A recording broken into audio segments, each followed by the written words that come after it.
দেশে বাস্তব কাজ করার মতো যথেষ্ট পরিমাণ সাইকোমেট্রিক্স টেস্ট নেই কোনো আইকিউ টেস্ট।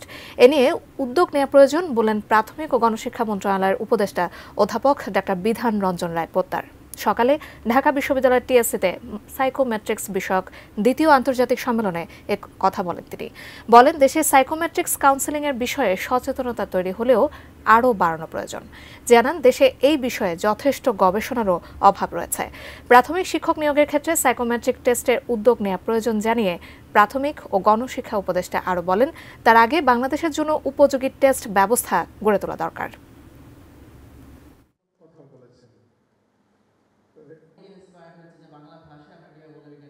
সাইকোমেট্রিক প্রসঙ্গে আমি বলবো যে সাইকোমেট্রিক টেস্টগুলো যথেষ্ট নির্ভরযোগ্য হওয়া দরকার, যেন যারা অ্যাপ্লাই করেন তারা একবার অ্যাপ্লাই করলে দ্বিতীয়বার উৎসাহী হন যে না আসলে এটা খুব কাজের।